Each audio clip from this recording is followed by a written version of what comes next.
Mesdames et messieurs, chers téléspectateurs, amis et habitués de votre émission Entre nous, bonjour. La Sainte Ingrid Kabongo face à vos écrans pour ce nouveau magazine. Vous êtes bien évidemment dans la ville de Kinshasa et nous vous souhaitons un ou plutôt un excellent mois d'octobre. Alors, le personnalité se retrouve ici dans Entre nous. Et voilà pourquoi aujourd'hui nous recevons une personnalité qui, dans la ville de Kinshasa ou encore à travers le monde, là où il a l'habitude de sillonner, vient pour nous parler de l'Évangile. Vous vous demandez peut-être si on continue cette série ou pas. Alors, je vous avais très bien dit qu'on ne mettra jamais une pause. On continuera. À des moments, on tamponne et ensuite, on repart. Alors, il est tout autre que homme de Dieu, personnalité publique, prédicateur, écrivain, conférencier et homme d'affaires. Pasteur fondateur de l'AENA, qui dit Assemblée évangélique Nouvelle Alliance, amoureux de l'Évangile, il lutte et a comme but premier de gagner les âmes pour la gloire de Jésus Christ de Nazareth. Il est influenceur appréciable et apprécié. On se demande encore comment fait-il, car quand on voit cette femme de fer, eh bien c'est bien lui qui en est son mari. J'ai l'honneur et le plaisir de recevoir aujourd'hui, rien que pour vous, dans Entre nous, Pasteur Timothée Kabasele, bonjour. Bonjour Sainte Ingrid. Comment allez-vous, pasteur? Très bien par la grâce de Dieu. Enfin dans Entre nous, on se demandait finalement est-ce qu'il viendra ou pas? Je suis.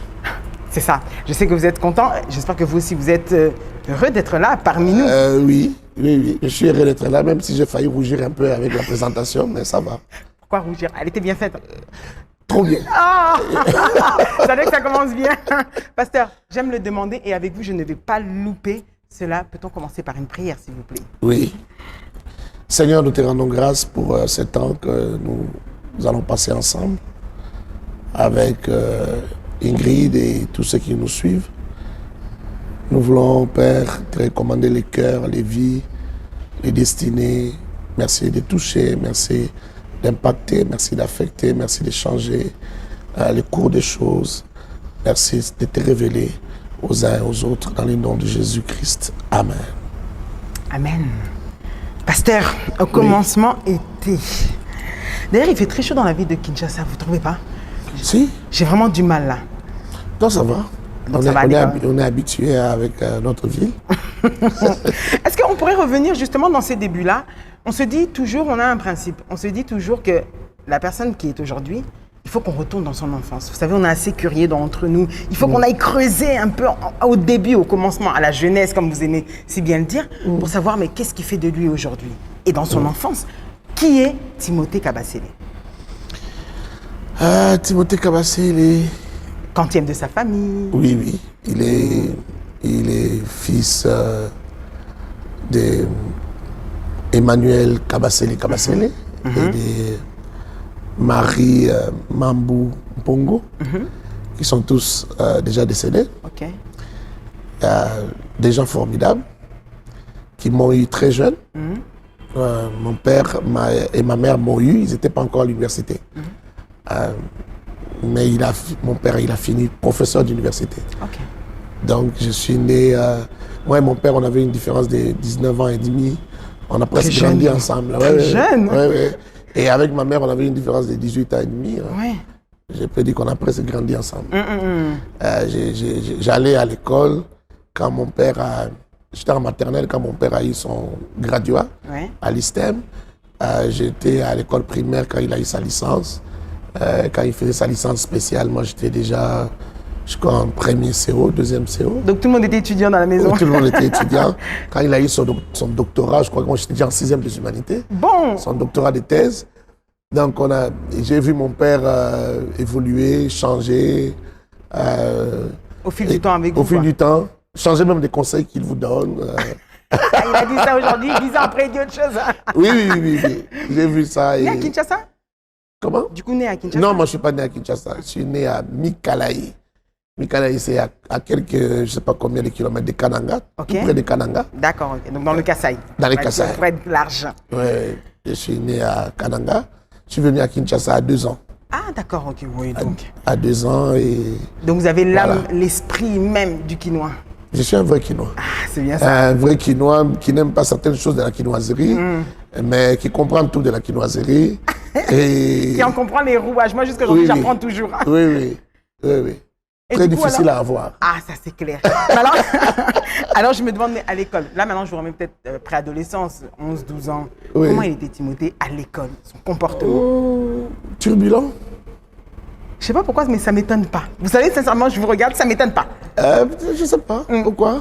Pourquoi ça t'étonne pas, mais j'étais turbulent. Peut-être votre vivacité, la manière dont vous parlez, ou des fois même vous prêchez, je sens que... Je sais pas si ça se voit, mais je Moi, crois que j'étais plus turbulent que ça. Ah, d'accord. Plus turbulent.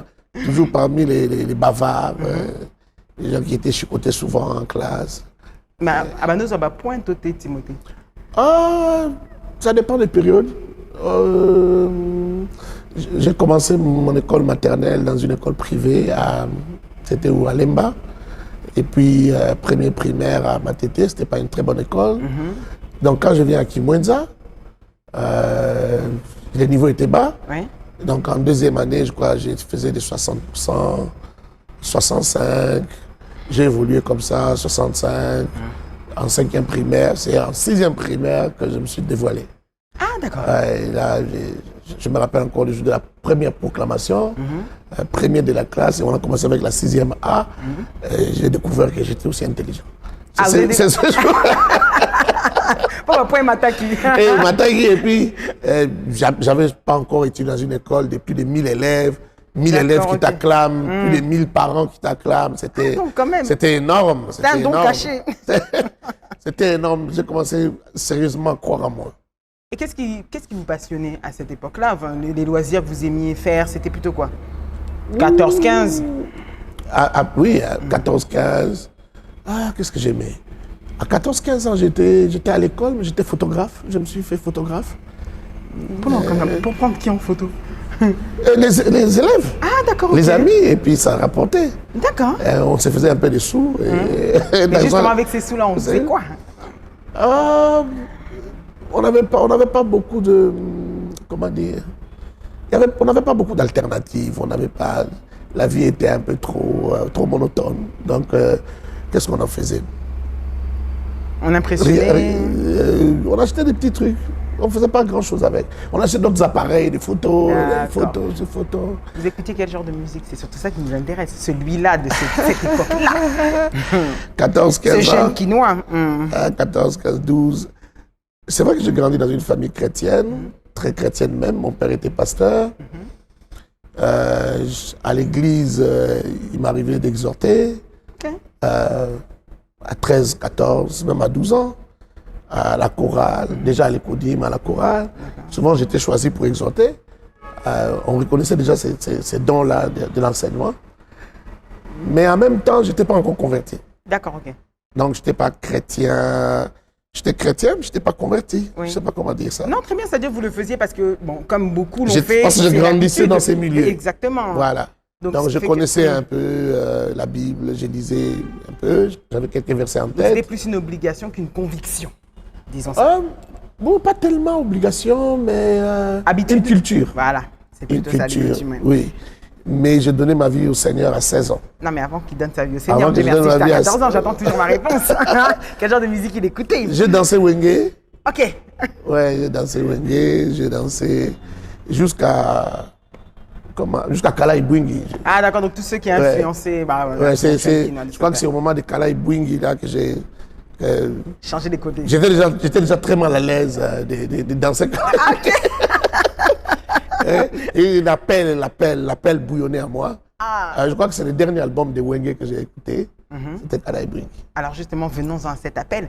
Comment Dieu se manifeste à vous? Comme vous en avez parlé, entre y croire, enfin, entre le suivre par habitude ou Oui. encore par culture, et quand on commence réellement à l'expérimenter, qu'est-ce qui s'est passé? Comment vous l'avez accepté? Comment vous est-il apparu? Oh, apparu, non. Enfin, apparu, comment vous Je ne l'avez vais pas accepté? exagérer. Mais Je suis allé plusieurs fois dans des croisades d'évangélisation, d'Alexandre et d'Inaba, là. Ouais. Je dois avoir assisté à au moins 6 séances de croisades, 3 croisades peut-être. À Njili Sainte-Thérèse, je crois 2 fois, au Palais du Peuple. Et la dernière croisade au Stade de Martyrs, j'étais là. Bon, au Stade de Martyrs, j'étais déjà assez vieux, hein. On va dire ça, j'étais déjà vraiment tous les 2 pieds dans le Seigneur. Ouais. Et j'ai assisté à d'autres croisades, de KDC, tout ça.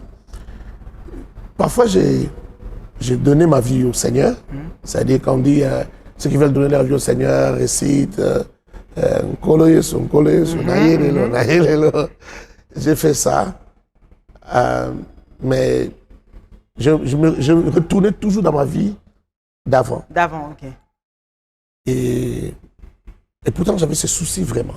Et je me rappelle en 6e primaire, non, en première CO, à l'internat, toujours à Kimwenza, j'avais un collègue qui parlait, qui nous racontait toute la Bible. Et ça m'interpellait beaucoup. D'accord. Je sentais que c'est ça ma vie. Mais moi, je ne sais pas le faire comme lui. Mais tout ça, ça n'a pas marché. J'ai fait plein de bêtises en tant que garçon, jeune garçon. J'étais très précoce, je m'intéressais aux filles. Surtout très précocement, ma mère n'en savait rien. Ok. Tout ça, c'était en sous-marin. En cachette. Ouais, les mamans pensent toujours que leurs enfants sont des saints. Grave. Bon, aujourd'hui, vous êtes parents, vous savez que... Bon, oui, parenthèse. Je sais que les enfants connaissent plein de choses. Et d'ailleurs, c'est mieux de faire comme je fais aujourd'hui avec mes enfants. C'est qu'on parle de tout et de rien. Être ouvert, alors qu'avant, il y avait plus des barrières, des tabous. Oui, il y avait tellement de tabous que maman ne peut pas savoir ce que tu sais. Exactement. Ce que tu penses. Donc, je fais tout ça et très précocement. À 16 ans, j'avais déjà presque tout exploré. J'avais compris que... Eh bien, précocité. J'avais compris que, bon, tout était vanité. J'avais compris que même s'il m'arrivait de vivre des choses tellement glorieuses, à mes yeux, ça finirait par être vanité. Il y a eu quelque chose déclenché, il y a eu un élément déclencheur qui a fait un déclic ou... Oui. Lequel? Quand même, je ne sais pas s'il faut que je le dise. Ah, c'est entre nous. Pasteur Timothée, c'est entre nous. Je suis sorti avec une fille. Et ce jour-là, mes amis sont venus me voir à la maison. Et moi, j'étais dans la chambre avec une fille. Et déjà que je ne me suis pas gêné que mes frères, mes sœurs étaient dans la maison, tout ça. Et donc, en sortant de là, je me suis senti vraiment très mal. Je suis allé prendre un bain parce que je me sentais mal. Et puis, j'avais l'impression que j'avais porté un manteau ou quelque chose comme ça. Je suis allé prendre un bain. Et bien, ce manteau n'est pas parti. La lourdeur était toujours là, si je peux appeler ça comme ça. Oui, il y avait quelque chose. Pas très lourd, mais tu sens qu'il y a quelque chose sur toi. Et bon, je faisais semblant. Mes amis me taquinaient, je les ai raccompagnés. Jusqu'à mon bout ici. Mais en moi-même, je sentais qu'il y a quelque chose qui n'était pas qui est maintenant. Ouais. Mais je ne savais pas trop c'était quoi. Et puis, tous les jours qui ont suivi, ma vie était devenue un peu bizarre. Je me questionnais beaucoup. Et puis, une autre soirée, je suis allé à l'église. On avait une veillée qui a raté. Je retournais à la maison avec une soeur de l'église. Je l'ai embrassée dans le noir. D'accord. Et ça encore, ça m'a perturbé encore. D'accord. Parce qu'en réalité, je ne sortais pas avec cette sœur-là. Et tous les jours qui ont suivi, je crois que ça n'a pas pris 2 semaines, je me suis retrouvé dans une veillée à l'église. Et là, la tristesse m'a envahi. Beaucoup de tristesse. J'ai commencé à pleurer. C'était une veillée où on priait. On nous avait vraiment laissé prier. On nous avait laissé peut-être 2 heures comme ça, on priait. C'était une veillée de choristes. Il y avait beaucoup de choristes. C'était une 80aine. Et j'ai fondu en larmes. J'ai beaucoup pleuré. J'ai pleuré pendant à peu près 2 heures. Et j'ai parlé au Seigneur. C'est comme ça que c'est ça. Mon appel, c'était comme ça. D'accord. Et je lui ai dit des choses auxquelles je ne pensais pas. Profondes. Très profondes. Que je n'ai compris que quelques années plus tard. C'est-à-dire, j'ai sorti des choses de ma bouche dont je n'ai pas compris le sens. Par exemple, je lui disais, Seigneur, je te donne ma vie, fais de moi tout ce que tu voudras, amène-moi où tu veux. Mais qu'est-ce qui vous déplaisait? Parce que vous vous êtes mis, en fait, de ce que vous étiez en train de vivre assez normalement, à peu près comme tous les jeunes, comme vous l'avez dit.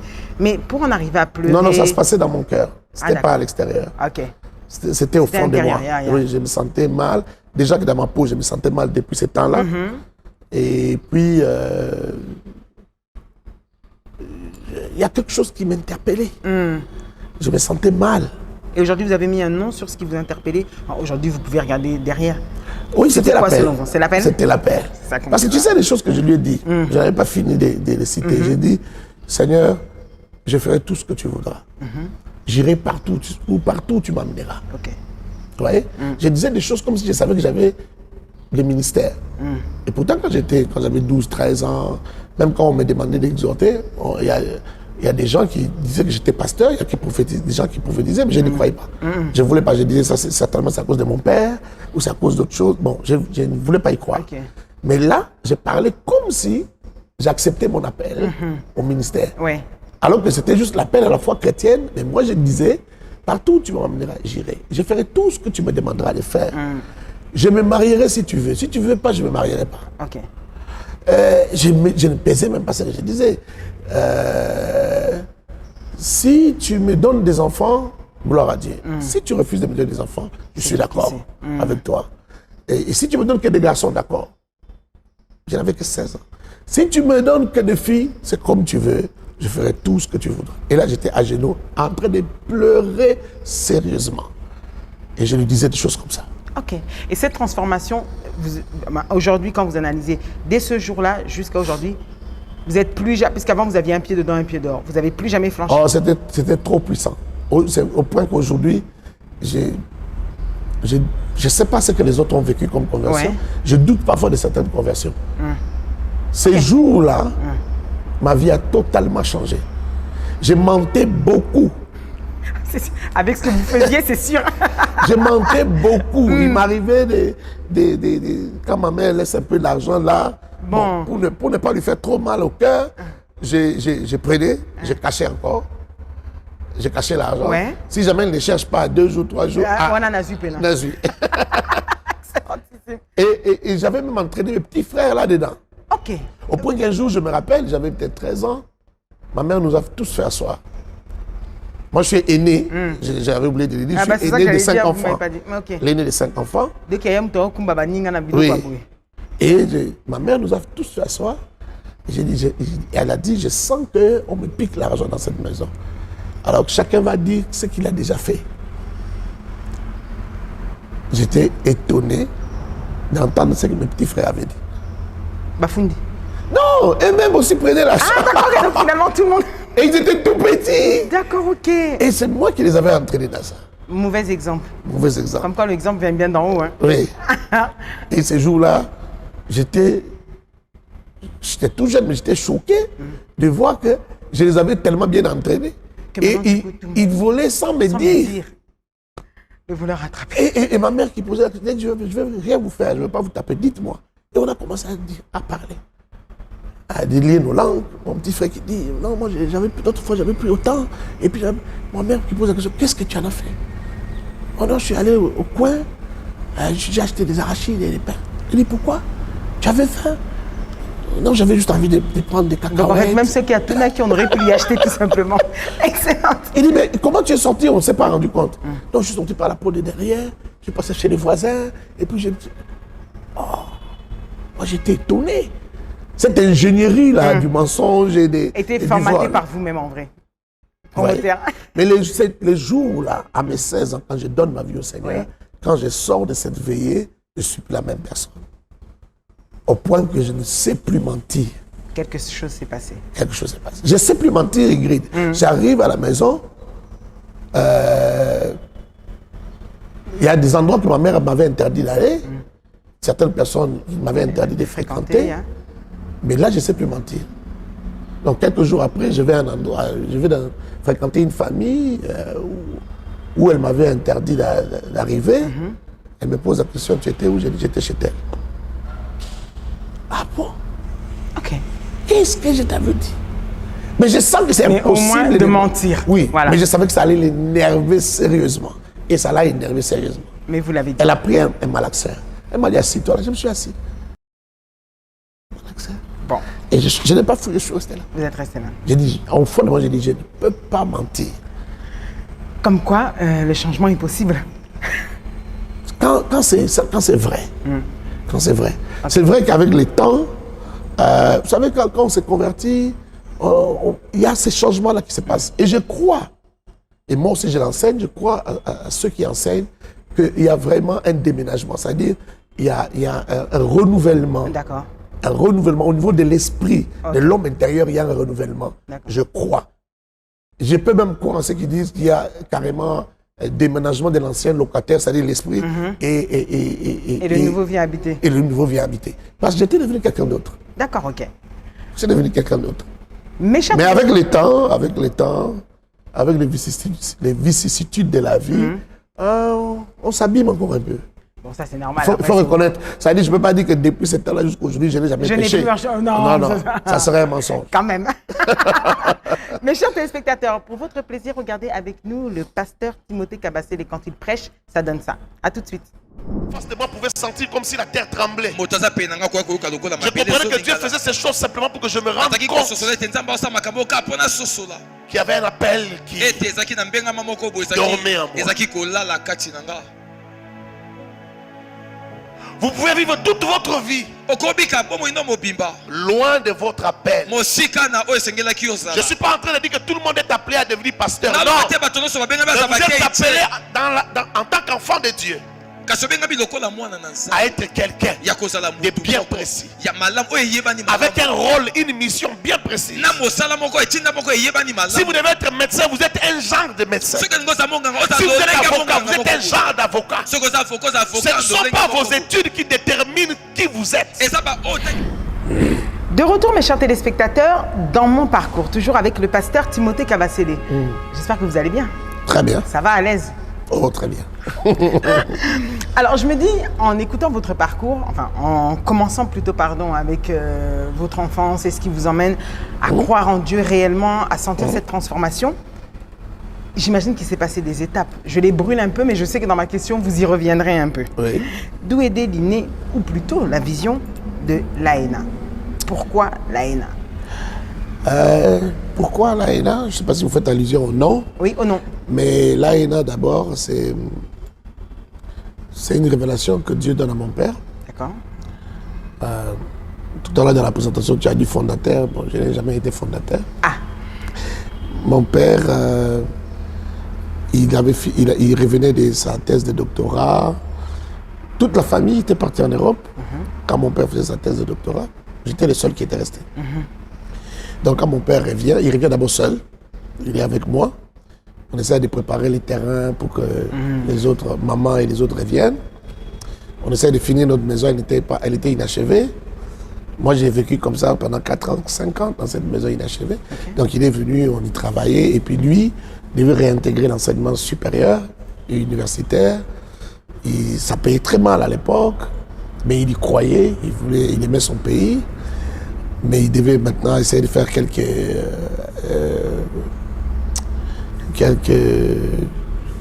extramuros, comme on dit dans les milieux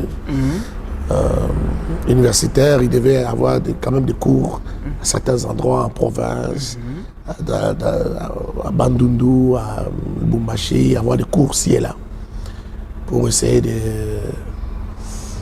garder le cap. C'était pas facile. Vous voyez, le niveau de vie de là et ici, c'était très compliqué.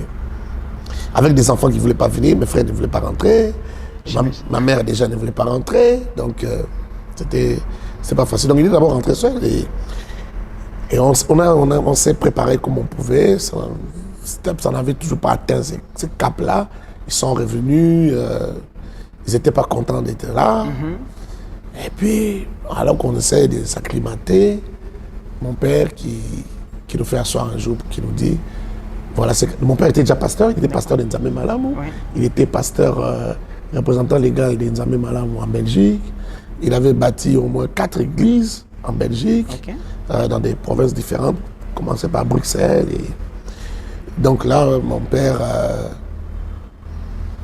il dit ça. Il dit, non, Dieu lui demande de commencer une nouvelle église. Tous, on est unanimes, on dit non. Nous, on veut rester là où nous sommes. Nous sommes déjà. Ouais. Et puis moi, j'avais une carrière musicale et c'était une grande communauté. J'étais dans cette grande communauté. On avait un groupe de musique. On faisait une musique particulière à l'époque. Peut-être certaines personnes se souviendront. Les gens de l'époque. Bah, rappelez-nous. On faisait une musique, on faisait du négro spirituel. Ok. Du négro spirituel, genre Now when the sun. Ah, ok. C'est le négro spirituel qu'on faisait. Ok. Et on avait des danses particulières qu'on appelait Saba Saba. On portait des redingotes. À l'époque, on a eu à livrer, à participer à faire la musique, je crois, 96, 95, 96. Et puis, il y avait un truc de célébration pascale en 97 au Stade des Martyrs. Ok. On a fait le Stade des Martyrs 2-3 fois à l'époque. Et puis on avait une danse particulière qui soulevait les gens. D'accord, ok. Parce qu'on patinait un peu comme ça, des trucs. Donc, moi je me sentais très à l'aise dans notre communauté parce que justement, on était connus de toutes les paroisses d'Nzambe Malamu et tout ça. Et mes frères aussi aimaient bien l'ambiance d'Nzambe Malamu, donc on ne voulait pas partir. Ma mère non plus. Ma mère ne voulait pas encore revivre ce cycle de rebâtir une église. Oui. Elle avait vécu ça en Belgique. Elle avait déjà vécu ça en Belgique et ailleurs. Donc mon père, nous on a refusé et puis mon père a dit bon, écoutez, je vous propose qu'on s'enferme pendant 3 jours pour prier. D'accord. Comme ça que le Seigneur vous parle. Et on a accepté. Et au 2e jour, c'est par moi que le Seigneur a parlé. Vous voyez d'où est sorti d'être cofondateur, mais vous me dites non juste parce que, oh là là, je savais très bien que j'avais raison. Mais voilà. Peut-être pas, je ne veux pas des qualificatifs, mais les faits sont là. Alors, il m'a manqué le co. Et donc, bon, ma mère s'est inclinée, mes frères. Maintenant, il fallait des démarches pour aller, il fallait partir en bonne et due forme. Sinon, oui, proprement, parce que notre église était quand même très particulière. Si vous partez de n'importe quelle manière, on vous taxe des bapengui, bapengwa, et ainsi de suite. Ils ont fait naufrage dans la foi. Donc, mon père est allé voir celui qui était devenu responsable de l'église à l'époque, Mouzé Pefa. Et non, pourquoi tu veux partir? Il se connaissait très bien, parce que Pefa était passé par Bruxelles. Après ses études aux États-Unis, en théologie, il est passé par Bruxelles.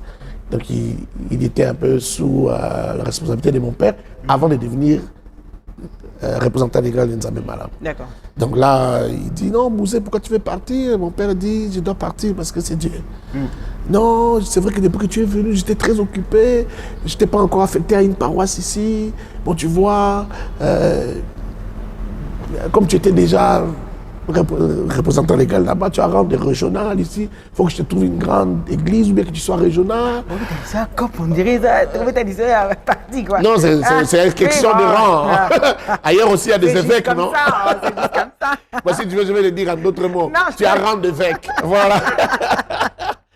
Et mon père qui dit non, c'est pas ça. C'est pas ça, je vais t'induire en erreur.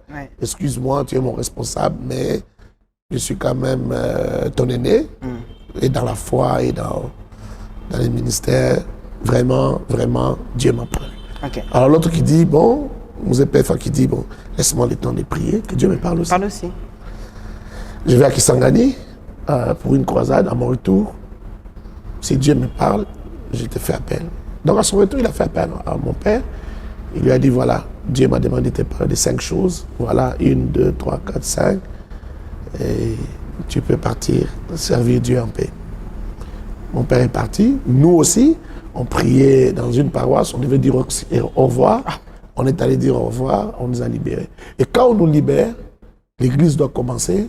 Et mon père avait trouvé quelque chose à Bandunuville. Il devait aller donner cours à Bandunuville. Donc mon père est parti et on a commencé seul. Premier culte, deuxième, jusqu'au, je crois, au 8e culte, on était seul. Mais qui prêchait? Le premier culte, comme c'est moi qui organisais, j'ai demandé à mon oncle de prêcher. Mon oncle n'était même pas des églises de réveil, qui était un adventiste. Il est adventiste jusqu'aujourd'hui. J'ai dit à mon oncle, est-ce que tu peux prêcher? C'était le premier culte, c'était un dimanche. Et mon oncle l'a prêché. pendant 30 minutes. C'était très bien. Moi, j'ai fait la modération. Et à partir du deuxième culte, je crois jusqu'au 8e, j'étais le seul à prêcher. Jusqu'à ce que mon père est revenu. Et c'était au salon, dans notre salon. On était avec nos voisins. On a fait venir nos voisins. Donc, je peux savoir qui était là. Oui. Ça fait 24 ans. Il y avait les Mafuta. Des enfants Mafuta à l'époque. Ils étaient Gigi avec quel âge? Aujourd'hui, c'est Docteur Gigi. Docteur Gigi pouvait avoir, je ne sais pas, 10 ans ou quel âge. Aujourd'hui, c'est un médecin. Il est médecin directeur de Monkole, Gombe. OK. Médecin directeur. Ils étaient très jeunes. Avec sa sœur qui est professeure d'université aujourd'hui à Kigali. Ses petits frères Yves qui est responsable de la jeunesse ici, qui avait peut-être 6 ans ou je sais pas. Vous saviez déjà, parce qu'en acceptant ça, vu que votre père est parti pour un poste à Bandundu, vous le prenez parce que vous savez que vous allez devoir être pasteur ou bien vous l'acceptez juste comme ça au départ? C'est ça que j'ai besoin de savoir. Non, là je n'avais toujours pas accepté. Ah d'accord. Vous l'avez juste fait pour dépanner, alors on peut dire comme si je Oui, veux dire parce qu'en fait, dans mon église, il m'arrivait très souvent, de prêcher. J'étais encadré de l'écodim. Ah d'accord. J'enseignais à l'écodim. Et puis, on a notre écodim grandissant. On avait des enfants on avait même des jeunes, genre de 16, 17 ans, 18 ans qui ne voulaient pas partir de l'écodim. Donc, j'étais chargé de les enseigner. Je les enseignais. Ils avaient une classe à part. Et puis, à l'église, de temps en temps, j'avais créé la jeunesse qui n'existait pas. À Nzamé Malam, dans tout Nzamé Malam, il n'y avait pas de jeunesse à l'époque. Et moi, j'avais créé la jeunesse dans notre église. Donc, c'est moi qui enseignais encore à la jeunesse là-bas. Donc, je savais prêcher. Mais quand est-ce que vous êtes devenu pasteur, enfin ordonné pasteur? Quand? Ordonné, ça va venir vraiment plus tard. Ah, bien plus tard? Ouais, bien des années plus tard. Mais là, j'ai pris conscience que j'ai été appelé au ministère. Quelques mois après, j'ai pris conscience. Que dans tous les cas, ce sera ça que je vais suivre. Oui. C'est-à-dire, j'étais encore en première année graduat. Je savais que j'étais appelé au ministère. Et il y a des gens qui sont venus pendant qu'on priait là, pendant on faisait la HENA. Il y a des gens qui venaient nous visiter. Bon, mon père était prof, il y a des gens qui venaient parfois et qui voulaient travailler avec lui, même s'ils trouvaient sa vision des choses très difficiles, ils repartaient. Parmi ces gens, il y avait des prophètes, des prophétesses. Et à chaque fois que ces gens venaient, ils disaient toujours, ah, les frères là, quand on les regarde, quand on prie, on les voit parfois dans l'espace, quand ils chantent, parfois on les voit. Ils disaient des trucs, bon, au début, j'ai trouvé comme de la flatterie. Jusqu'à ce qu'une fois, il y a un groupe de prophètes qui étaient venus, qui m'ont dit, est-ce que tu peux venir à notre retraite? Ils sentaient que j'ai douté de tout ce qu'ils disaient. Je suis allé à leur retraite de 5 jours, et là, je suis allé juste pour les prouver que je sais gêner. C'est clair. Là où tu as quelque part. Juste comme ça, par orgueil, en fait. Ouais. Et je suis entré dans cette retraite-là de 5 jours, et puis c'était devenu 10 jours. Et là, j'ai vécu beaucoup de choses. D'accord. J'ai vécu beaucoup de choses avec eux. Ils faisaient des délivrances, beaucoup de choses que je ne voyais pas dans mon église d'origine. Et même si c'était fait Paco. Et j'ai pu réaliser mon appel au ministère. D'accord, ok. Donc vous l'avez regardé d'un autre œil. Oui, j'ai pu réaliser mon appel. Mais l'ordination viendra plus tard. Mon père va d'abord me consacrer, je crois. Mais j'étais déjà ministre, j'ai fait tout d'un ministre. Tout ce que j'ai tenu l'église, c'est moi qui restais avec l'église. Mon père était là, il était représentant légal de l'église. Il y avait son frère et ami, le docteur Jean-Pierre, qui était là aussi, qui était le secrétaire général. Mais tous les deux étaient très occupés dans l'enseignement supérieur, ils partaient. Tous les cultes de la semaine, c'est pratiquement moi qui étais là, qui prêchais, qui choisissais. Si je ne prêchais pas, c'est moi qui choisissais qui devait prêcher. Ok. Alors, elle ne s'occupait que des cultes de dimanche. S'occupait que des cultes de dimanche, toutes les délivrances, tout ça, les problèmes des gens. Au point que même quand les cultes de dimanche finissaient, les gens s'attroupaient chez moi. Les gens venaient vers moi. Donc vous voyez déjà comme le leader. Oui, le leader. Mais ma première consécration, c'était en 2001. D'accord, ok. En 2001. Ça fait déjà 21 ans. Oui. C'est la première consécration. Et puis, plus tard, je serai ordonné en 2006 comme représentant légal de l'Église. On compte combien d'AENA dans le monde à ce jour? peu près. Ah ben, vous êtes vous devez savoir. Je ne dis pas à peu près, vous devez savoir. Dans le monde, je dirais qu'il y a un noyau qui est en gestation à Paris, mais en réalité, qui est en gestation. Parce qu'il y a un pasteur de l'AENA qui est là, avec un petit groupe de gens. L'essentiel des AENA se trouve au Congo. Il y en a combien? Il y en a 11. D'accord, ok. Pour vous, pasteur Timothée, est-ce important de faire la théologie pour être un bon pasteur? Pour être un bon. Oui.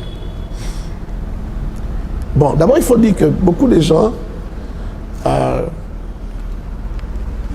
parce qu'il faut d'abord définir la théologie, c'est quoi? C'est ça ce qui dérange beaucoup les gens.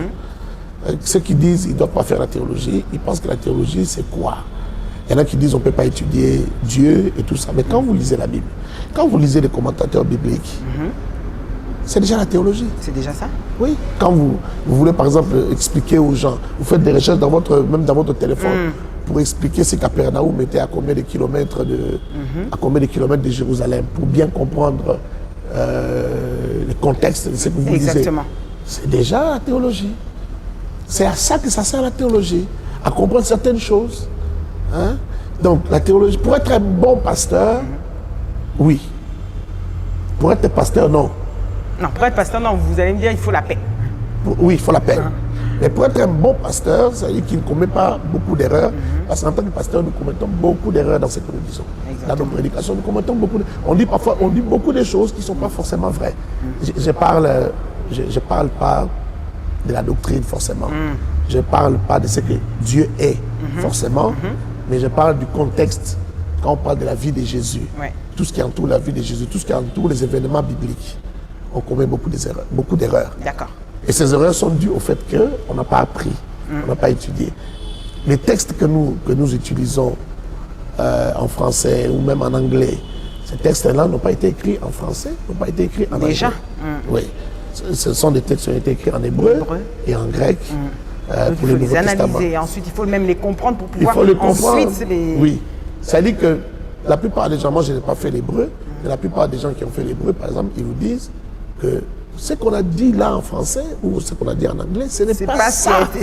Quand tu apprends l'hébreu, tu vois que l'essence, il est plus profond, il est différent. Mais il y a des mots, je prends juste, prenons nos langues. Au Kasaï, par exemple, les Kasaïens disent, ah, toi tu as les dikamakama. Je prends juste ces mots-là. Dikamakama. Il n'a pas de correspondant en français.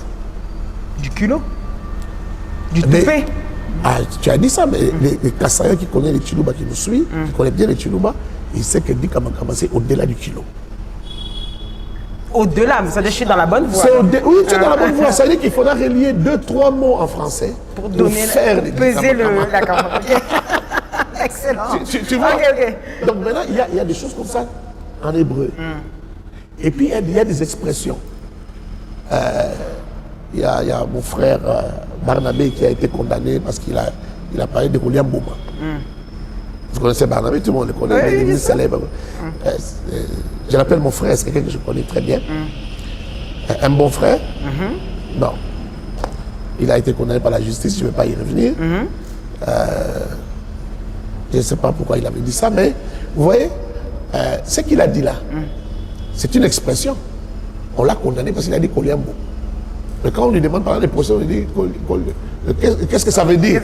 Il dit mais mangez les fruits. Toute l'audience a éclaté de rire.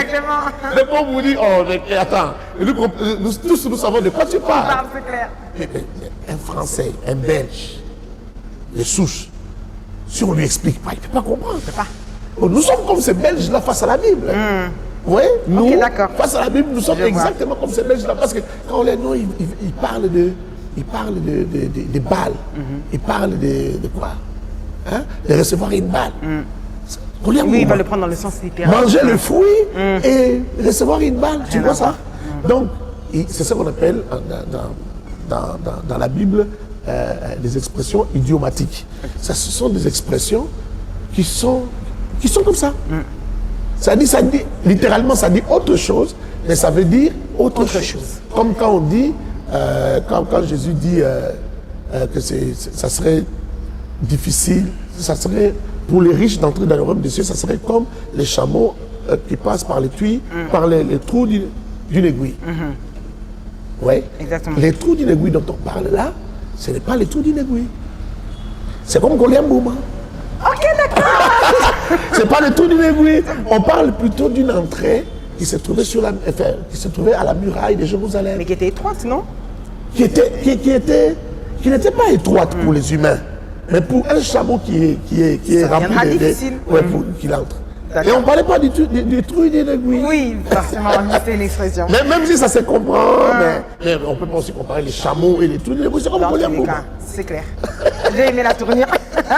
Qu'est-ce qui est le plus difficile dans sa marche pour la création d'un ministère? C'est quoi qui est le plus difficile, vous vous en souvenez encore? Les choses qui étaient difficiles au départ. Pas dans le choix de le devenir, mais même pour que l'AENA marche. Pour que les gens vous fassent confiance. Bon, c'est vraiment au cas par cas. Bah vous, C'est comme pas vous les êtes mêmes sur notre plateau. cheminements. Mais moi, quand on a commencé l'AENA, comme je vous ai dit, mon père, il était tout le temps parti. Et donc j'étais là et je voyais le temps passer, les mois passer, même les années. Et une église qui ne grandissait pas. Ok, d'accord. C'est moi qui m'occupais de l'intercession, de l'évangélisation aussi. C'est moi qui ai créé presque tous les départements de l'église. À l'époque, je ne comprenais pas pourquoi on jeûnait, on priait, on allait à l'évangélisation et les gens ne nous suivaient pas. On voyait parfois quelques mouvements, c'est-à-dire les gens que vous avez évangélisés, ce ne sont pas forcément ceux qui viennent, mais quand même Dieu vous envoie pour vous soulager quand même 2 personnes, 3 personnes. Pour vous soulager. Pour vous encourager. Mais comment ça ne marche pas? Vous savez, quand on est dans une église, déjà, il y a des gens, on te donne une responsabilité.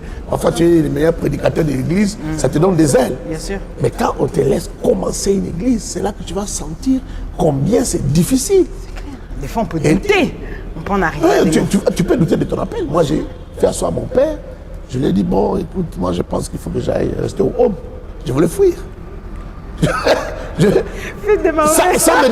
Sans me demander, mais qui va s'occuper de l'église que je suis là? J'ai dit, je vais aller rester au home. Mon père m'a regardé, il m'a dit, non, je pense que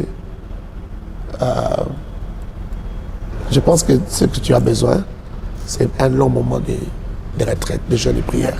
Mais pourtant, j'étais à l'université, lui, professeur d'université, comment il peut me dire que je prends un long moment de prière alors que j'ai des cours tous les jours? En tout cas, je n'ai pas compris. Il m'avait beaucoup surpris ce jour-là. Et je n'étais pas d'accord avec lui. Bon, je n'ai pas dit non, je n'ai pas dit oui, je suis resté là. Et j'ai observé, et Dieu, comme il est grand, Dieu m'a fait faire exactement ce que mon père avait dit. C'est-à-dire, dans la retraite où j'étais parti là, j'ai rencontré notre fils de professeur, le pasteur Daniel Boussenga. Je le salue en passant. Il est à Lubumbashi. Okay. Et cet homme m'a beaucoup impressionné. Il m'a beaucoup impressionné, je l'ai beaucoup aimé et je l'ai amené à la maison.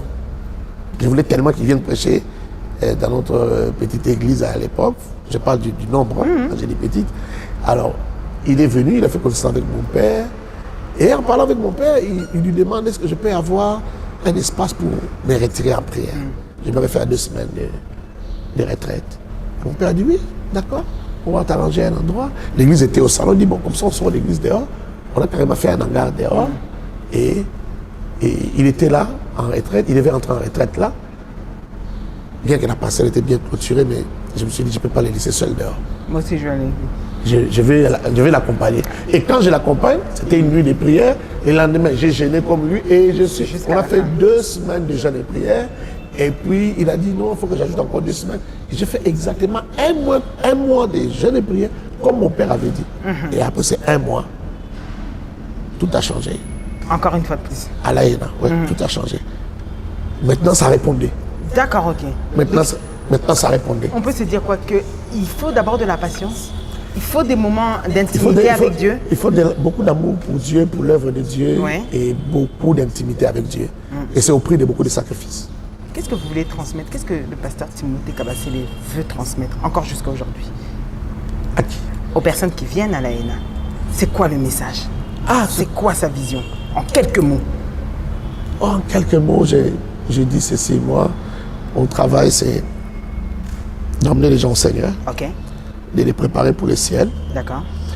et en attendant d'aller au ciel, les faire réussir sur la terre.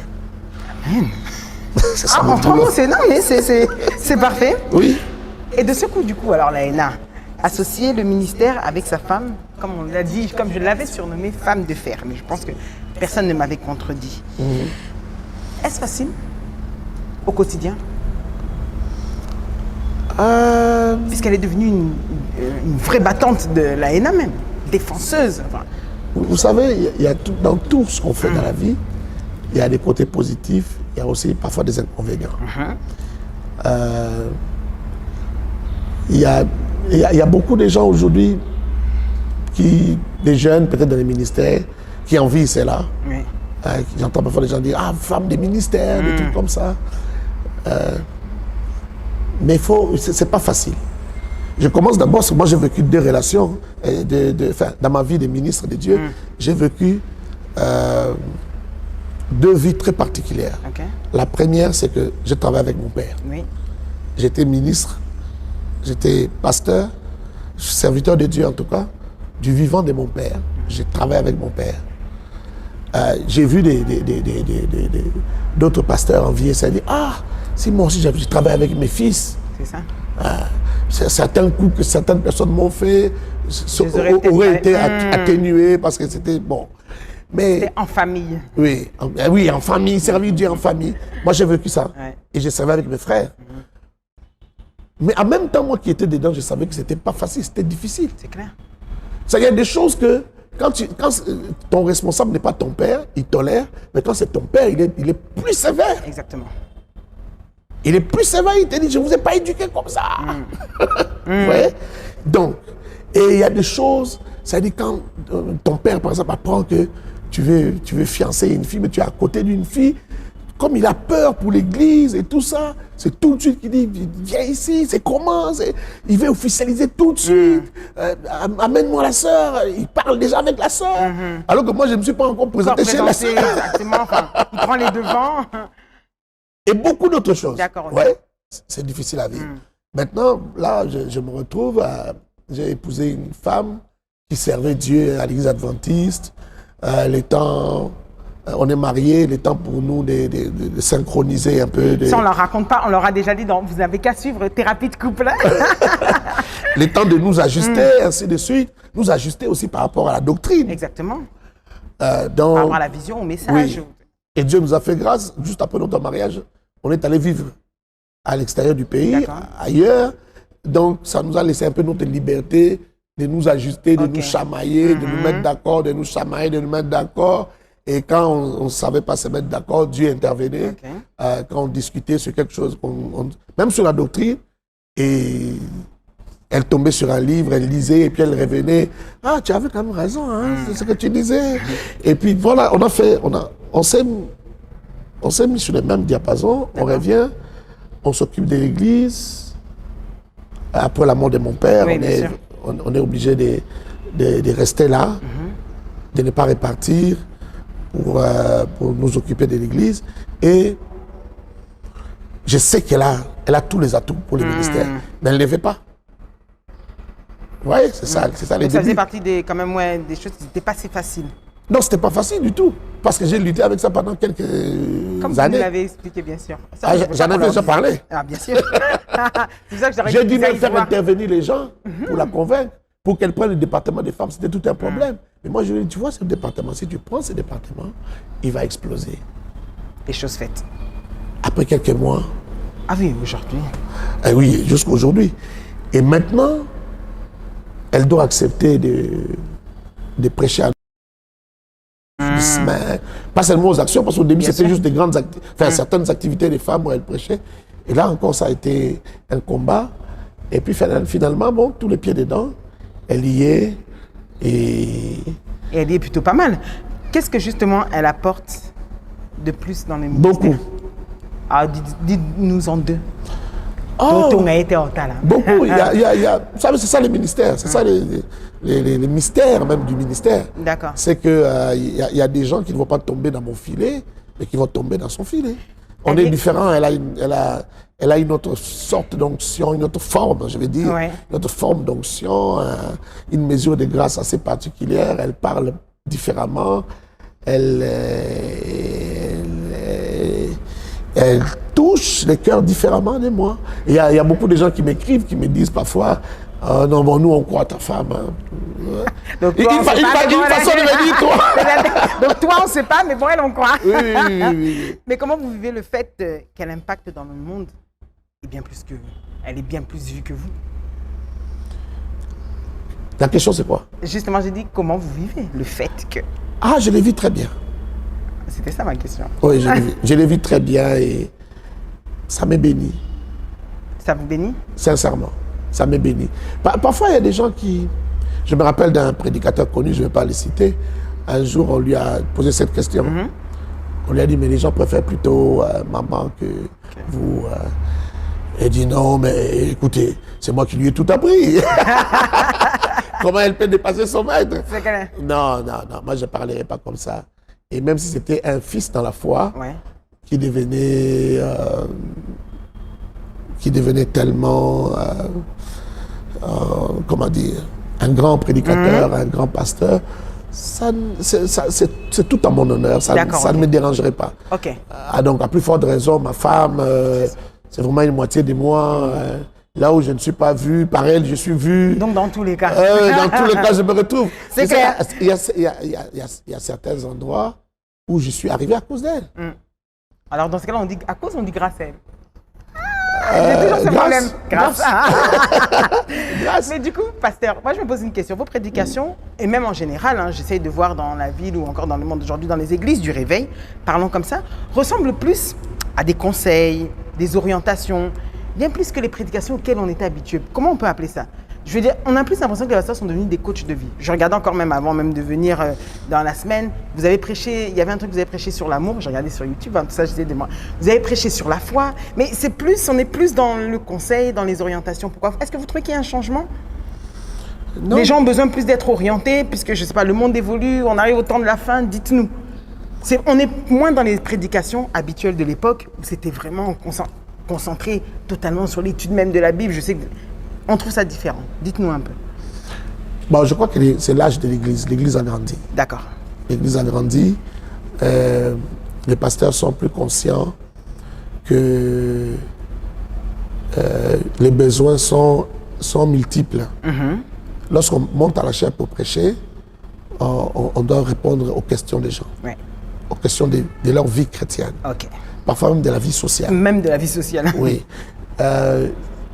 Quand on a une église de plus de 1000 personnes, tu ne vas pas recevoir tout le monde.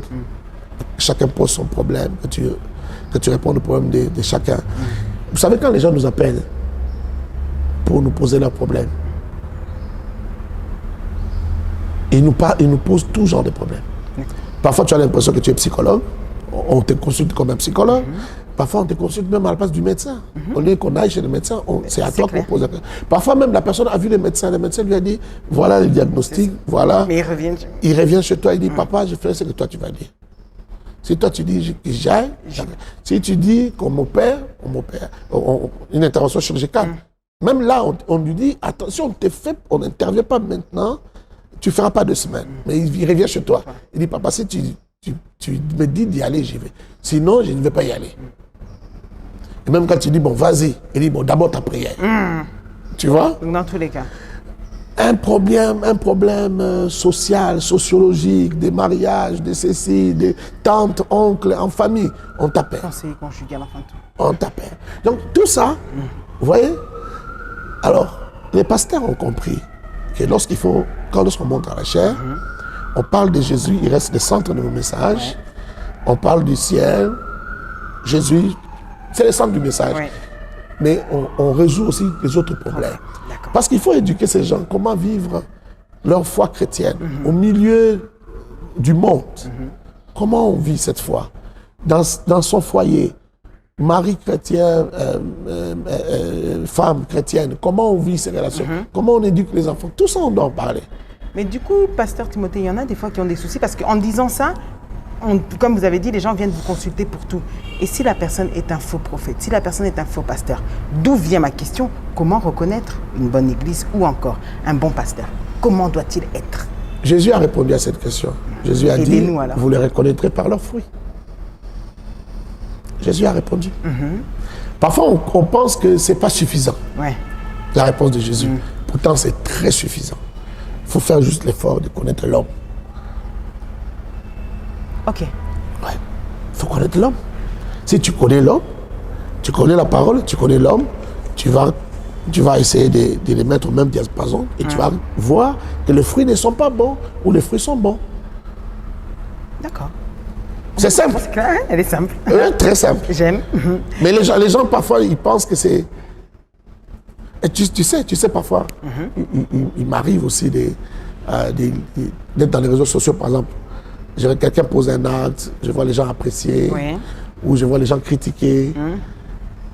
Et je me rends compte parfois que les gens se trompent beaucoup. Parce que les gens jugent les autres sans les connaître.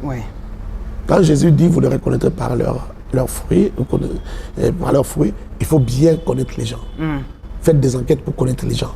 Si vous les connaissez, vous saurez qui sont vrais, qui sont faux. D'accord, ok. Et il faut pas accuser tout le monde de faux. Pas mettre tout le monde dans le même sac. Dans le même sac. D'accord, ok. Parfois, j'entends dire, arabe église de dans Lembi, Lembi, c'est... Non, mais il y a combien qui vous Lembi ça là? Ils sont combien? La proportion, elle est de combien? C'est même mais pas 1%. est-ce qu'il faut croire aussi, par exemple, l'église du réveil a connu et connaîtra des scandales, des troubles, déchirements, comme toutes les églises. Comme toutes les églises. Et comme vous dites, là vous êtes en train de nous dire ça, mais est-ce qu'on touche au temps de la fin? Est-ce qu'on est en train de vivre le temps de la fin? On est dans le temps de la fin depuis que Jésus est mort. On est au temps de la fin. Depuis le message de Jésus, nous sommes au temps de la fin. Alors comment s'y préparer? Il faut donner toute sa vie à Jésus. Il faut donner sa vie à Jésus. Pasteur, j'ai une question qui me tanne et il faut que je vous la pose. Pourquoi aujourd'hui encore, si je dois comparer peut-être à d'autres communautés, peut-être musulmanes ou pas, la mort chez les chrétiens, elle est vécue différemment que par exemple chez les musulmans?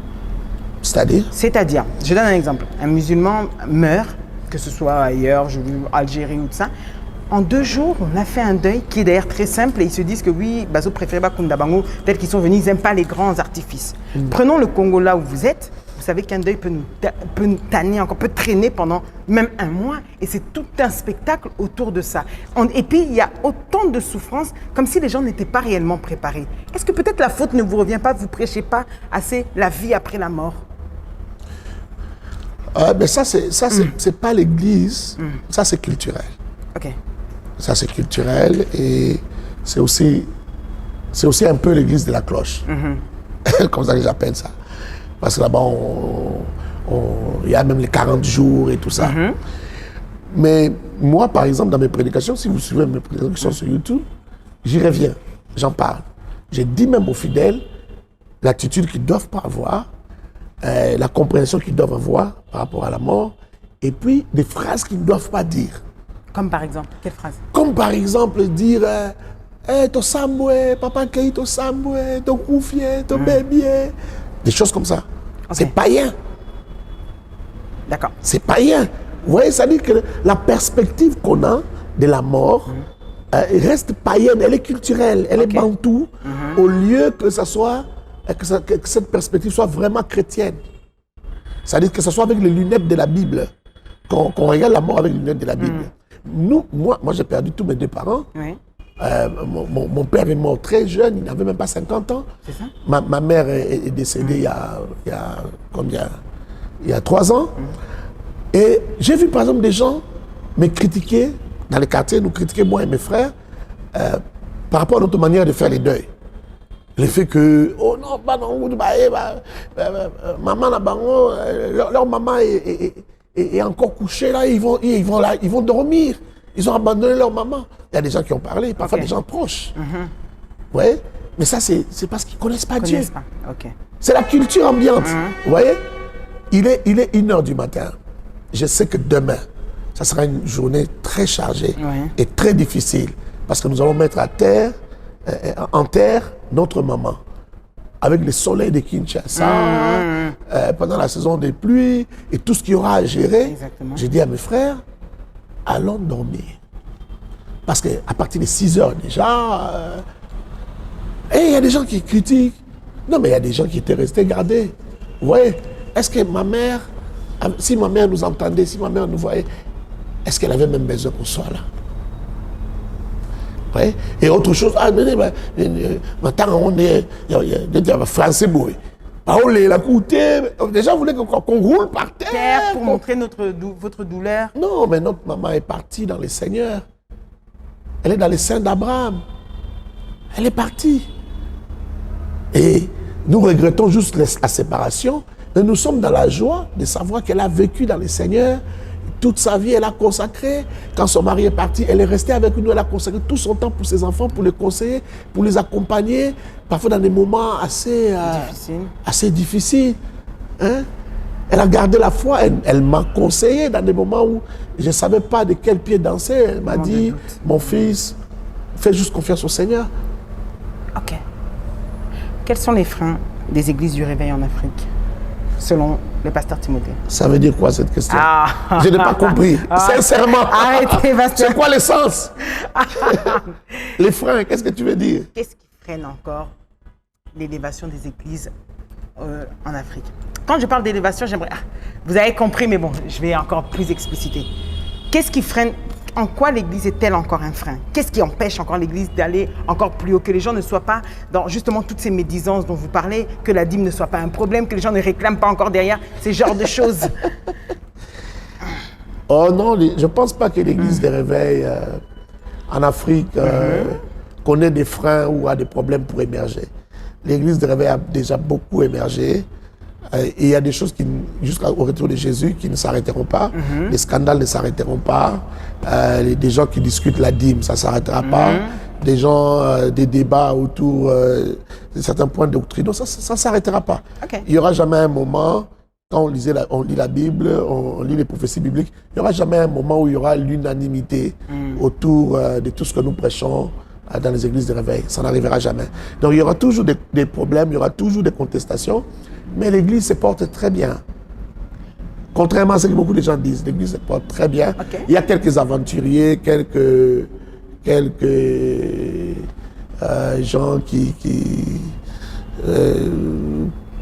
quelques aventuriers dans les eaux troubles, mais quelques brebis galeuses, mais l'église se porte bien. Moi, vous, en tant que pasteur, quand vous voyez une brebis galeuse, qu'est-ce que vous faites pour la tirer?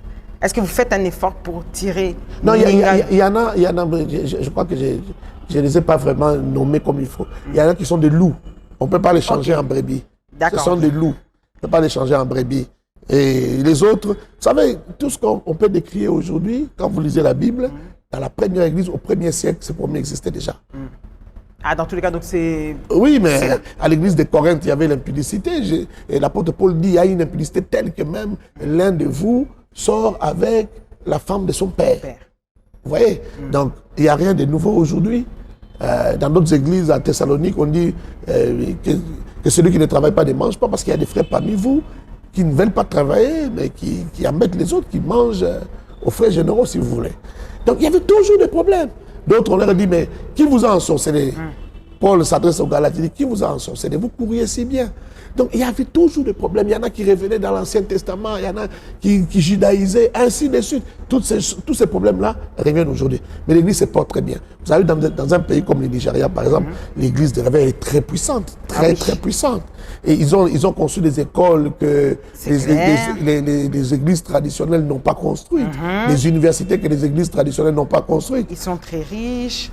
Je me pose une question. L'Église doit-elle faire preuve de clairvoyance avec les finances? Si l'Église doit faire preuve de clairvoyance avec ses finances. Avec ses finances. Bien, oui, bien sûr. Okay. Tout dépend de ce que tu veux dire. Non, par clairvoyance. On se comprend. L'Église doit être bien gérée. L'Église doit être bien gérée, les finances doivent être aussi très bien gérées. Et au cas par cas, il faut trouver des solutions par rapport aux finances des églises. Les finances ne sont pas les mêmes d'une église à une autre. Il faut savoir gérer. Parfois, j'entends les gens dire, ou quoi là, il faut devenir pasteur. Tous les pasteurs n'ont pas l'argent, tous les pasteurs ne sont pas riches. Mais il y en a pas mal qui en ont quand même. Pas mal. Je dis, il y en a pas mal qui en ont quand même. Quel pourcentage? Vous savez combien de pasteurs il y a à Tchang? Vous savez combien de pasteurs manquent, ont difficilement à scolariser leurs enfants? Il y en a plein à Tchang là-bas, à Kinkole. Est-ce qu'on pourrait rêver, on peut rêver un jour de tous ces pasteurs, de toutes ces églises réunies en une? Vous rêvez de ça? De voir ça? Oui. Vous rêvez de ça? Oui. Ok. Pasteur, peut-on entrer dans le quiz du pasteur? Rapidement. 5 questions. Le mariage entre un chrétien et un musulman, est-il permis? Non. La virginité est-elle obligatoire avant le mariage? Non. Quelle est la place de la femme? Je ne m'explique pas. Hein? Ah non, je ne veux pas. Non. Jusque-là, c'est non. Non, jusque-là, c'est non. Comment doit réagir un pasteur quand il apprend? Comment réagirez-vous, pasteur Timothée, si dans l'église, vous fréquentez un jour, ils viennent dans votre bureau, ils disent, on suit tout ce que vos enseignements, tout ça, mais on n'arrive pas à se détacher parce qu'on s'aime. Mais c'est un couple d'homosexuels. Quelle sera votre réaction? Ma réaction, je vais leur dire que vous avez besoin de délivrance. Mais vous n'allez pas les rejeter? Non. Ok. Je vais les accueillir. Ils fréquentent déjà l'église, mais Yoyeba Kindete. Oui, en fait, je vais les accueillir maintenant comme des homosexuels. Oui, d'accord. C'est-à-dire, je sais maintenant qu'ils sont homosexuels, mais je les accueille en tant qu'homosexuels, mais en leur disant, vous avez besoin de délivrance, vous avez besoin d'une thérapie. Je dois vous suivre. Ok. La dîme est-elle obligatoire? À mon sens, oui. Ah, pourquoi à votre sens? Pourquoi à votre sens? Mais j'ai dit à mon sens. À votre sens. J'ai bien dit. Je n'ai pas dit que bibliquement oui, mais j'ai dit à mon sens oui. D'accord. À qui revient-elle? La dîme? Ça dépend de l'organisation de l'église. Dans la vôtre? Dans la nôtre aussi, la dîme revient à l'église. Ok. Mais je ne veux pas pécher contre mes pères, c'est-à-dire contre mes confrères pasteurs. Parce que dans certaines églises, la dîme revient aux pasteurs responsables. Ils n'ont pas tort, ils ont raison aussi. D'accord. Mais moi, j'ai reçu pasteur Timothée. Oui, à l'AENA, toutes les dîmes vont dans la caisse de l'église. Qui ne verront pas le royaume des cieux? Les impudiques, les idolâtres, les voleurs, les menteurs. Donc vous êtes d'accord pour nous dire qu'il suffit juste etc., de croire? etc. Comment? Vous êtes d'accord avec nous pour dire qu'il suffit juste de croire? Puisqu'on dit que ceux qui croient verront. Ça revient à ça, votre réponse à peu près? Moi, je te donne les réponses qui sont dans la Bible. On a dit c'est ceux-là qui vont aller en enfer, qui ne verront pas Dieu. Alors, vous demandez s'il suffisait de croire. Suffire, la cache quoi? Qu'est-ce que vous entendez par suffire? Non. C'est ça ce que la Bible dit. Il faut croire au Seigneur Jésus-Christ. Ah, d'accord. Il faut croire en lui comme Seigneur et Sauveur. Et vous êtes sauvé. Vous êtes sauvé. Merci pour ce quiz, pasteur. Maintenant, on entre face à vous-même. Quelle est votre prédication de prédilection? La foi. J'ai remarqué ça. Celle dont vous êtes la plus fière d'avoir prêché? La foi. Toujours la foi. Celle qui vous touche le plus? Quand je parle du cœur. Ah, ok. Le cœur de l'homme. Verset préféré? Ah, est-ce que j'ai Généralement, les pasteurs, vous en avez toujours un que vous aimez sortir à tout va là.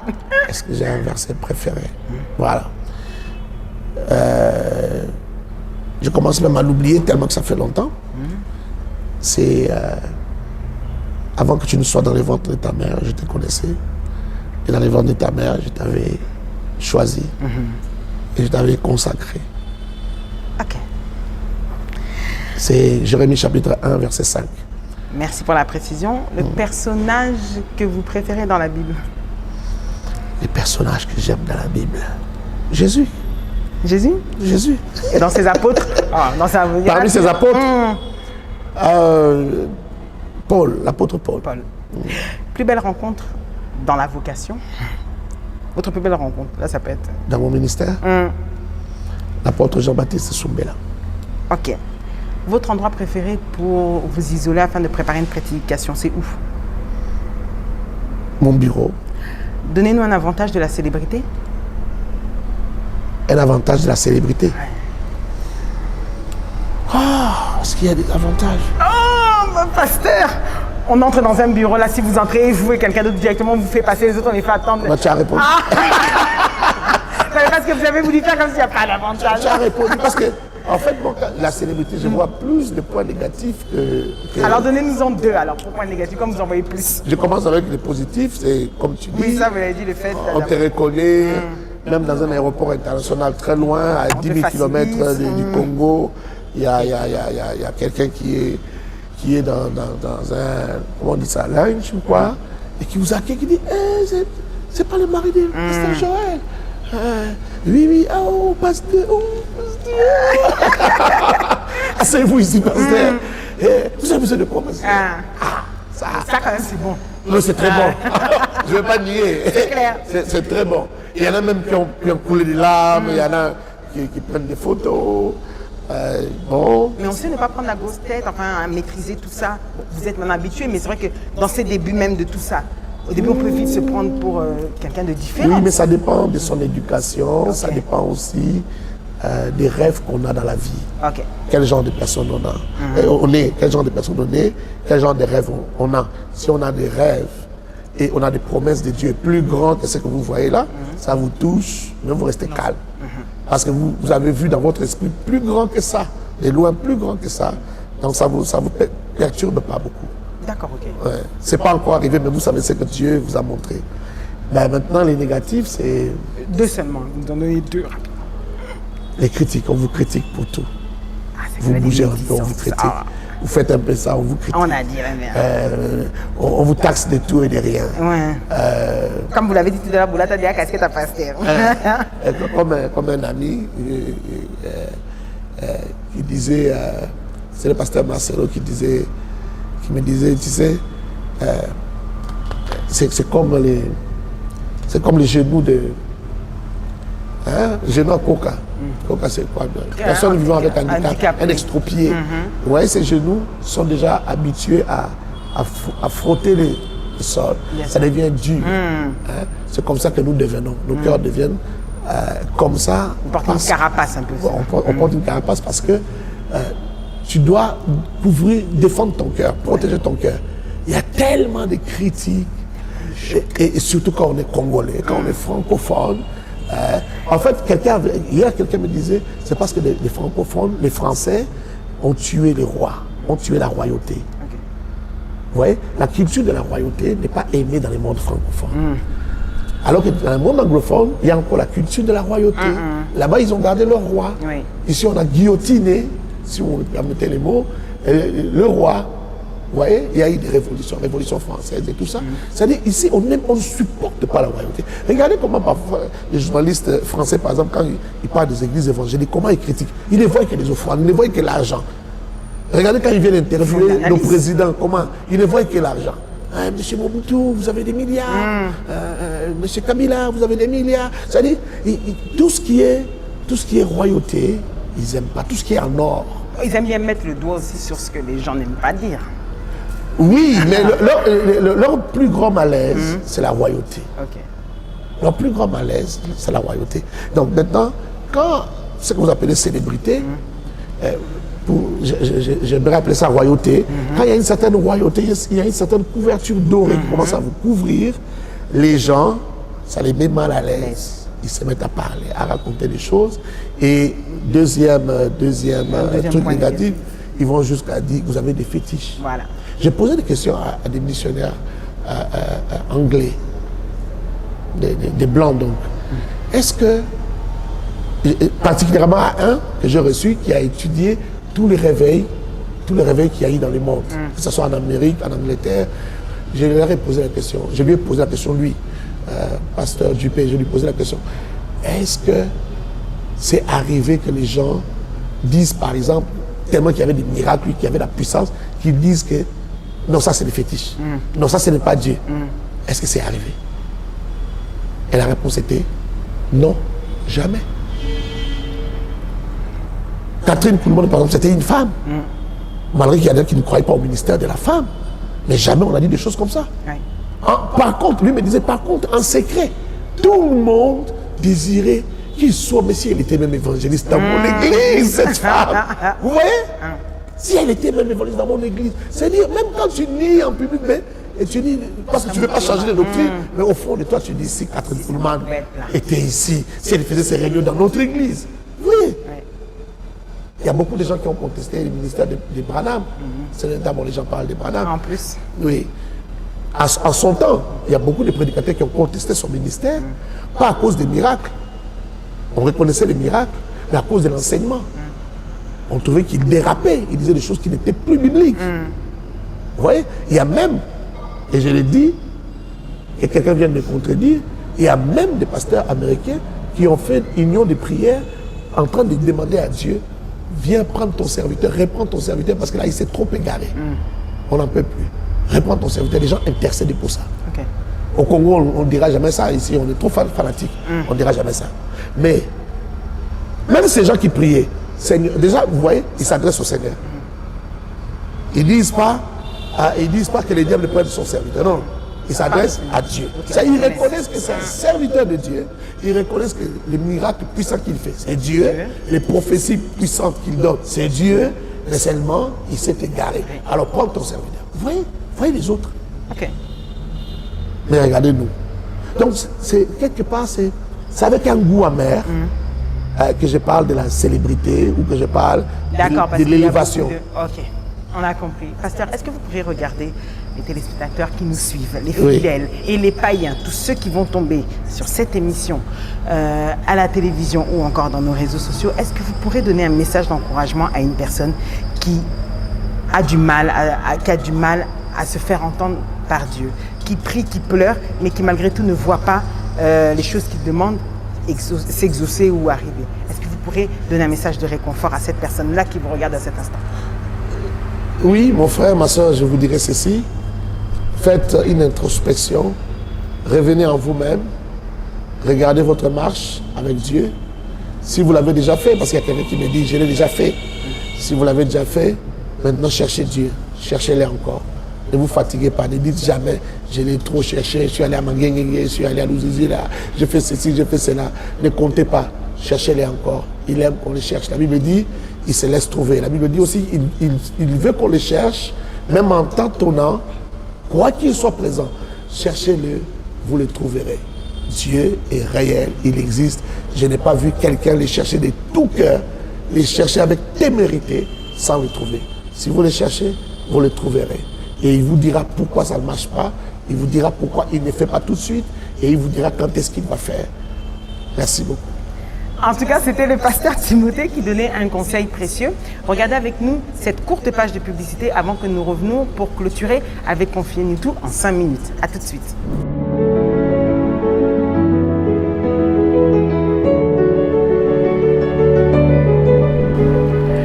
Confiez-nous tout. Pasteur.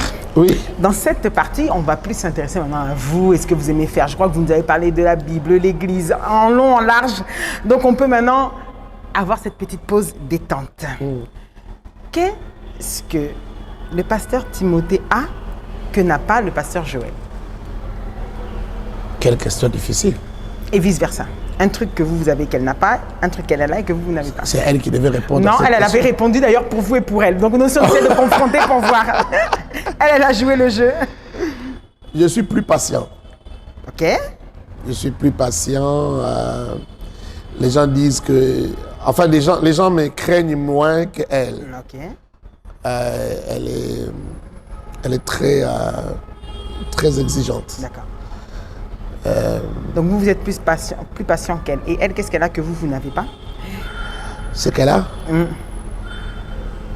elle a une détermination que je n'ai pas. D'accord. Ok.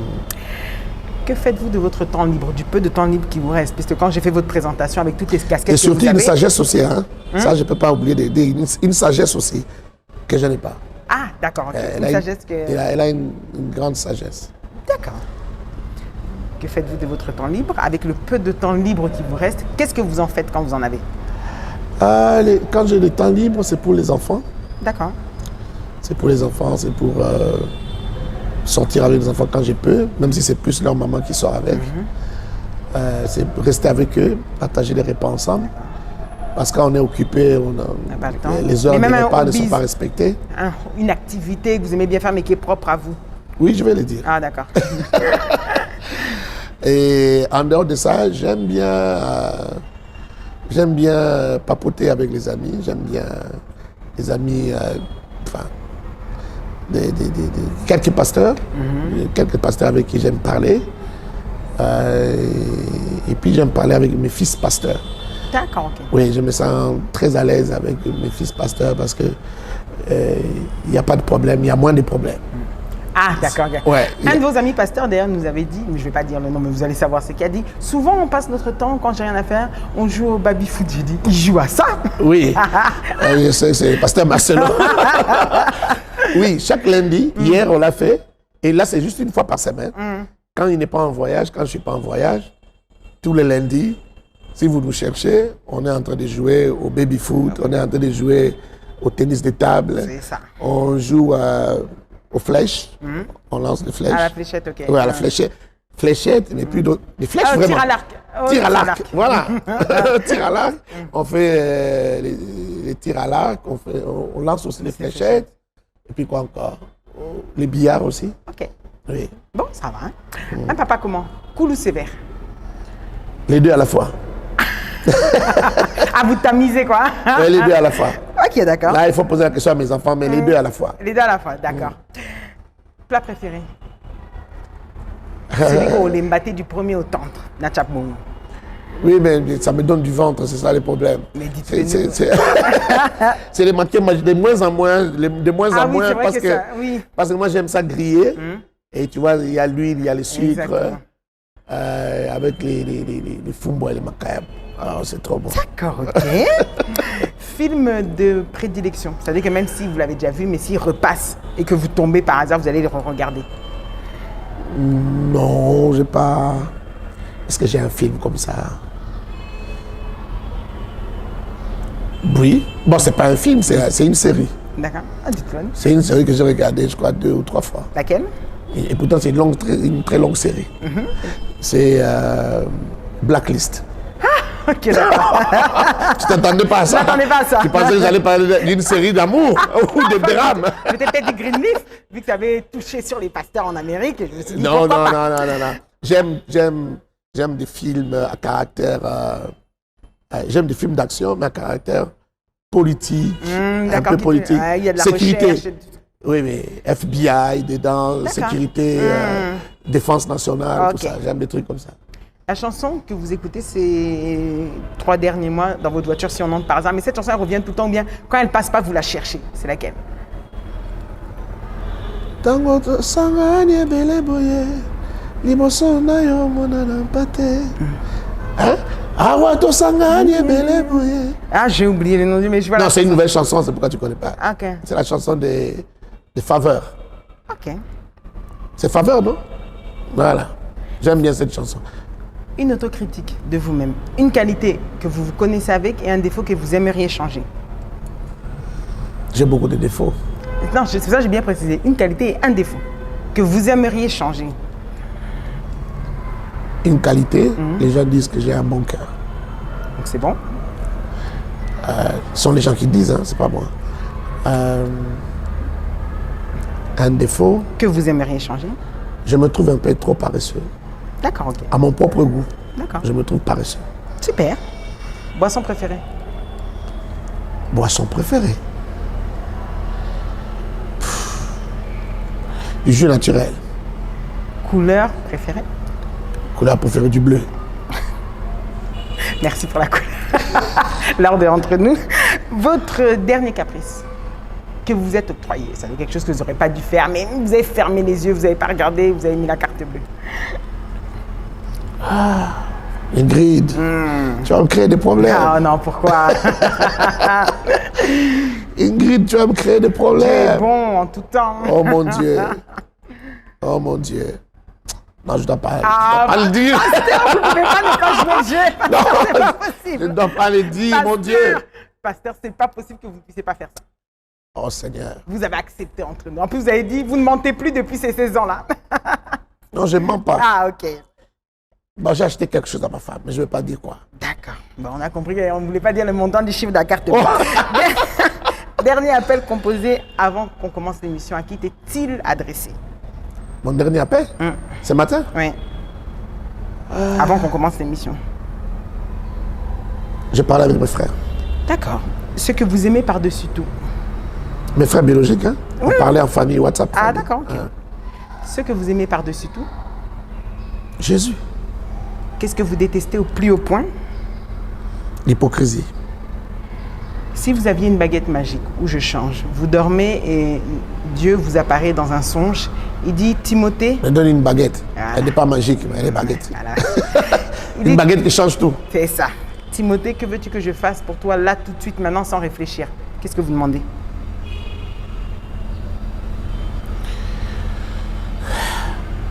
Que je sois en face d'1 million de personnes à chaque fois que je les veux pour leur parler de Jésus.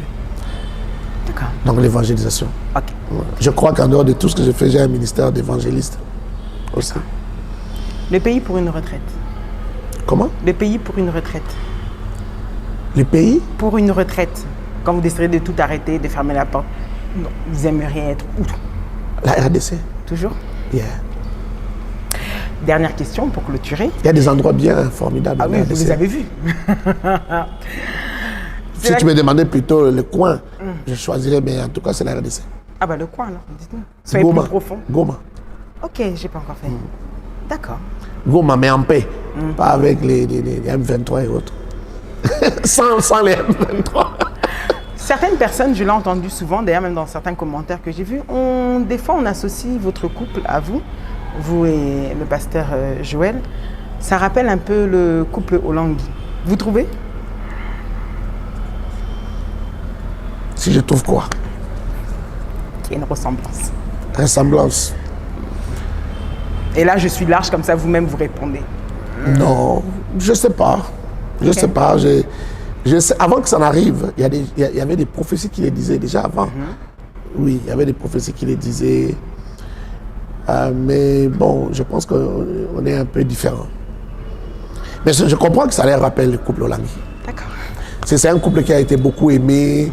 Et puis ils ont travaillé ensemble. Et puis ils avaient l'air de s'aimer, de se compléter. Il n'y a rien qui fuitait, des pas bien. Donc, La discrétion. oui, la discrétion. C'était un papa cool, je pense. D'accord. Peut-être que je suis un peu comme lui, je ne sais pas. En tout cas, pasteur Timothée, Et ma femme, apparemment, elle est aussi très sévère, très... Chacun. dans la poigne. Au final, comme c'est pas un maman peu par Olangui. hasard, quoi. Ben, je crois que c'est... Je comprends maintenant ce que les gens disent. d'accord, ok, merci. Pasteur Timothée, en tout Oui. cas, c'est un grand merci. Est-ce que le pasteur Timothée est comblé? Et Est comblé. comblé. Si je dis non, je risque d'avoir des problèmes avec Dieu. Je crois aussi. Donc, je suis obligé de dire oui. Ok, d'accord, merci. En tout cas, c'est un réel plaisir de vous avoir ici aujourd'hui dans cette émission Entre nous. Est-ce que vous aurez un dernier mot, quelque chose qu'on doit retenir de vous? La fin d'année arrive.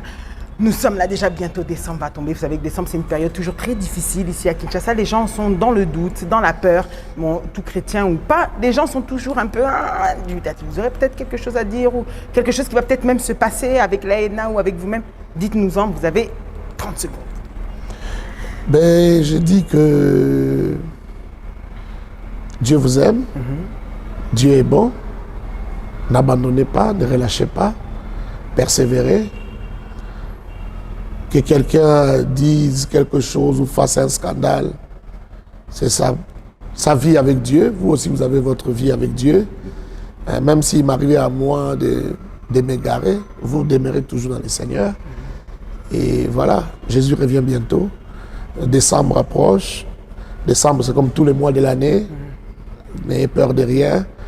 Vaquez à la prière et à vos entreprises. Comme nous aussi, nous le faisons. Nous travaillons, nous avons nos entreprises, nous continuons à servir Dieu. Servez Dieu. Et je sais qu'à la fin de l'année, ici, presque toutes les églises auront des programmes de prière. Allez à la prière. Et voilà, nous nous préparons déjà pour Roua 2023. Ça sera au mois de janvier. Janvier-février, vous serez les bienvenus à l'AENA pour Roua 2023. Et je crois que nous nous arrangerons pour qu'il y ait Roua en même temps à la Cité Verte et Roua en même temps à ma campagne. Voilà.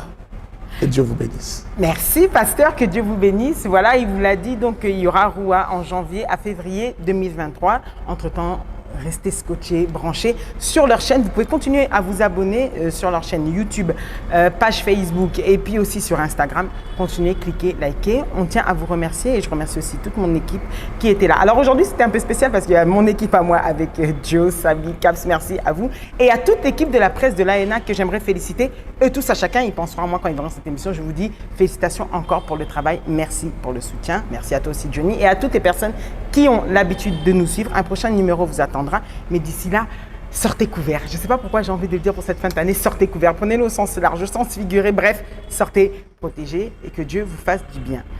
Restez scotchés, restez branchés et n'oubliez pas que tout ce qui s'est dit ici dans votre émission avec la sainte Ingrid Kabongo et le pasteur Timothée Kabasele restera entre nous. Entre nous, ciao, ciao.